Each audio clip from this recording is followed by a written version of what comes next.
There are two more studies at the moment which just come out that say the transgender movement has gone too far and put children in danger. Now, one is a 15-year study. It's the longest such study ever done of 2,700 children. It's been done by the University of Groningen in Holland that found children who felt they had the wrong gender when they were young or they were confused or whatever, they tended to grow out of it. Big surprise. At the start of the research, 11% of the children said they had gender non-contentedness. They weren't happy with their gender. When they reached 25, though, just 4% felt that way, one third. One third of the original 11% who were confused. And this study might help adolescents to realise, it said, that it's normal to have some doubts about one's identity and one's gender identity during this age period. As such, it went on, policies that prohibit gender transition for minors make a great deal of sense. The sort of policies we actually have here, or don't have here, and we should. Meanwhile, in Britain, a review led by paediatrician Hilary Cass is about to hand down its own report, which is reported by the Daily Telegraph in London to say an unusual number of children who think they are trans actually have mental health issues because of difficult family situations or they're neurodiverse.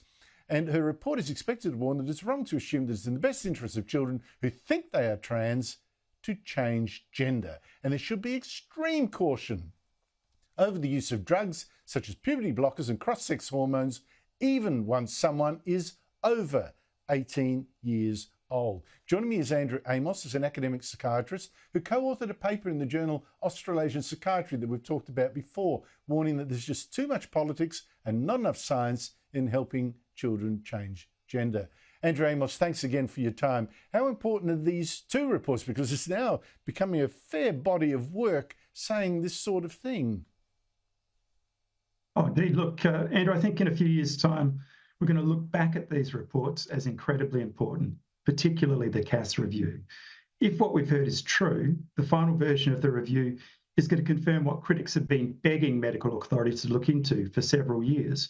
And they'll start reversing the worst harms being done to confused kids and their families. So measures like ending puberty blockers and preventing social transition at schools should effectively end the transgender treadmill, which was all but ensuring a lifetime of difficult and dangerous treatment for increasing numbers of people. But I also expect the Cass review to trigger a fairly severe process of self-examination by the medical profession, which has allowed this to happen.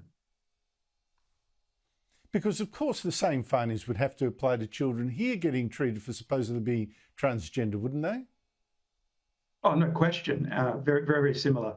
Look, there are small differences in treatment models between the UK and Australia, but we all use essentially the same blueprint of gender-affirming care, and it's largely based on a model developed in Holland. So the key feature of all of them is the same: the automatic, unquestioning affirmation of self-reported gender identity. So the Dutch study that you mentioned by Roy and colleagues suggests affirmation has been extremely effective at trapping kids into a lifetime of care who otherwise would return to normal in a few years. Yeah, it's sad, isn't it, when you think, the blurtings out of someone who's, in this case, in the Dutch case, 11 years old, is treated like, oh, yes, you're right, let's start the care now, instead of giving them time to explore and come to a realisation they're actually happy with what they are. It traps them in their first instance, and it's much harder for them to say, oh, maybe I made a mistake, I'm okay, actually. So what is happening here in Australia that we need to fix? How come we don't have an inquiry for a start into all this? Well, look, we've been a few years behind Britain in a lot of ways. They were ahead of us in implementing the model.